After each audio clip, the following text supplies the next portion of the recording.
So what's next for Volcom Entertainment? What, obviously you guys did the thing with Rue. Yeah, so we're about to drop a collaboration with a band called Hockey Dad. Cool. They're awesome. They're from Australia. Yeah. They have, they have a couple really great singles that have done really well. And then we have so that's dropping in March. We want to do obviously more stuff with Rue. Yeah. They're classic and awesome. Yeah. I'm in conversations with a couple people about some other things that could be pretty exciting as well. So really for Volcom Entertainment, I would love to just continue to inspire the community and the next generation and do things like we're doing with you guys. Yeah. If we can find those really organic ways to drum is a passion, people are inspired. It's a creative platform. It's a creative sort of friggin' medium to express yourself visually and audio, with audio.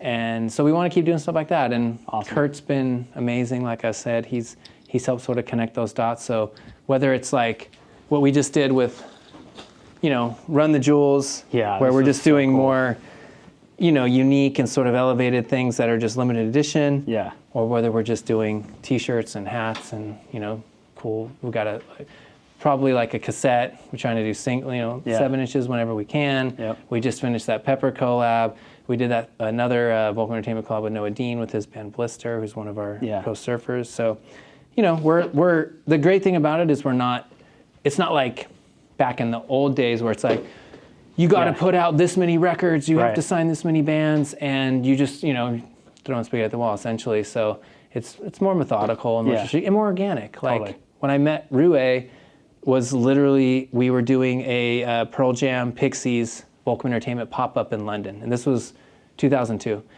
And it was completely, we were there, it was an awesome event. Pixies played a super intimate performance to 300 people.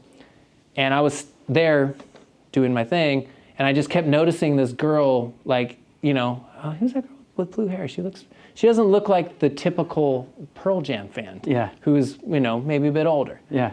And I was like, wow, I gotta go talk to her. So I just literally went up and introduced myself, started talking, and it happened so organically, so candidly. She's like, I really want to get into the Pixie show. I'm like, sorry, there's only 300 people. There's 3,000 people plus here. They've been in line since whatever. And we were just giving out the access randomly. So every 10 or 15 person in line would get access to the concert. And but I was kind of wanted to just feel them out a little bit. Yeah. And anyway, she was super rad, and we just kept chatting, and then we had a couple spots open, so I forget how I got a hold of her. She gave me her card or something, and I'm like, hey, can get you and her friend in who was with her at the time, and she's like, I'm like, what are you doing here? She's like, oh, we're here for the Pearl Jam. We just cruise around and see awesome festivals. I'm like, that sounds cool. Yeah. With your family, your parents take you? She's like, yeah. I'm like, wow, this is amazing. Yeah. And so we ended up, becoming friends there and came in. And I was just watching this video. I interviewed her, and I'm forgetting her friend's name. But anyway, I interviewed her page right after the show, and I was like, what'd you think? And I was laughing. It was this weekend, because it was I feel like we've gotten so much closer since then, and we've done so much stuff, and I don't know, there's just something about her and Jax and the band, and that, I don't know, I can't, it just feels so right to want to work with them. Yeah, I love that. And it's, I think we've done some cool stuff already, and I could see us doing a lot of other cool stuff as their profile grows and their aspirations grow, and they're a prime example of, I think, any aspiring artist, they're in it because they love it. Yeah.